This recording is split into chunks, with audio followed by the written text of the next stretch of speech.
when my obituary is written, Yes, sir. okay, the thing that somebody will probably mention Yes. is I hired Today's Show host Craig Melvin, all right, when he was in high school. Yes, sir. He was a high school reporter. Okay. All right. So if we look at Craig's career, first off, he has the gift. Yes, sir, All he right. does. He can interview a president. He can do a cooking segment. Most people can't do that. Yes, sir, all right? that's But he correct. can. Yes, all sir. right. But Craig started out at the bottom. He was an AP associate producer on the overnight shift. Come in at like 2 o'clock in the morning. Oh, wow. He was a photographer. He was a kind of a trainee reporter. He paid his dues. Yes, sir. So when somebody asks that question, I always say, sure, go to the small market and learn everything that you can. And the thing about our profession, whether it's Hollywood, movies, TV, journalism, is most of the time the cream rises to the top. Not always, but most of the time. So you come in, you do a good job, and you get promoted, and you get another opportunity, and that has been my observation over the years. And when I had somebody as a TV news director come into my office right out of school and say, I want to be your news anchor. Yes, sir. It's like, sorry, kid. Interview over. Yes, sir. Absolutely. You're not going to be my news anchor. Absolutely. But if you want to be an associate producer, or you want to fill in the blank of entry-level positions and prove yourself and learn something, Yes, sir. then maybe we'll talk. Okay. Well, Professor Covington, I had to say that because you had this relationship with Craig, you've been so successful. Where this is going currently, we might have to be on your show pretty soon here, sir. But because you had Craig come in and speak to my school, seeing Craig up there doing what he was doing at that time, he was still here in Columbia. Yeah, he was an anchor and reporter here in Columbia. I've talked about Craig for years. You've heard me talk to your classes how Craig inspired me because you brought him that far. So I'm not saying that you're still a young, strapping, good-looking guy. Right. But what you did by starting the thing with Craig's moving his way up. I followed in Craig's footsteps, and then at the bottom is me making my way right now making my way back up to the top in my business field. Currently revolutionizing something that hasn't been done before. And because of you, I just got to say thank you, because had you not brought Craig, that might not have been that spark I needed to be where I am today.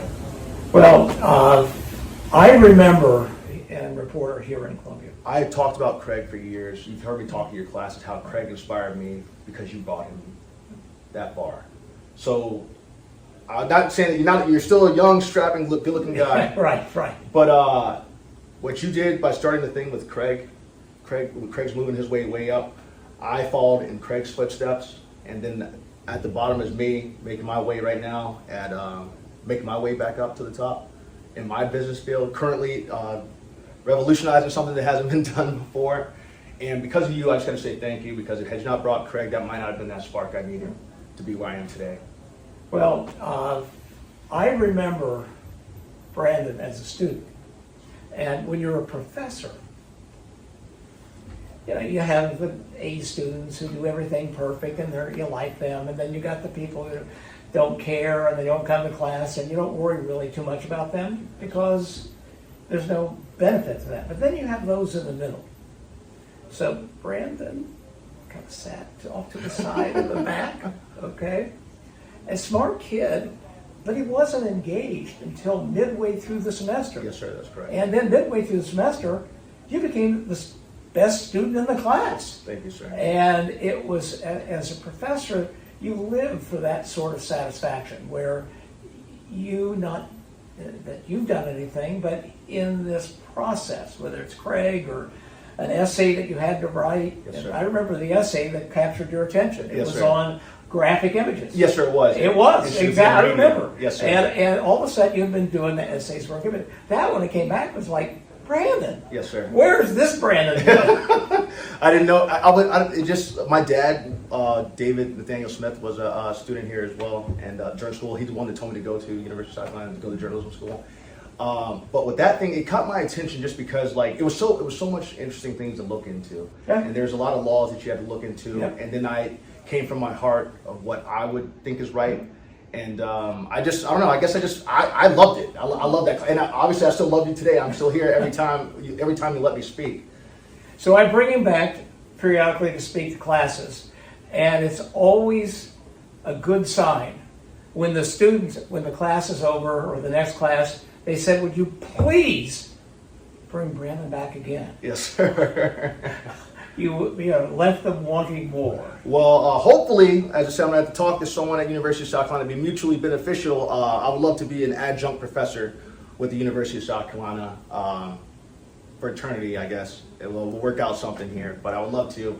If you're retired, sir, I'd like to step up as like one of your brainchilds of that and teach this next level thing that I'm going to teach at University of South Carolina, which I'd absolutely love to do. The students clearly have been hungry for your life lessons. Yes, sir. Far more than my lectures on, You're the smartest man in the room, clearly, and I will say that without a doubt, because you have to, how far you've come and what you've been able to help in all the people's lives you've touched. We're here because of you. There was one more thing that I had to say along those lines of, I'm slipping my mind right now. Oh, when I first left for LA to pursue my acting career, I wanted to go back and be able to talk to your class about something. So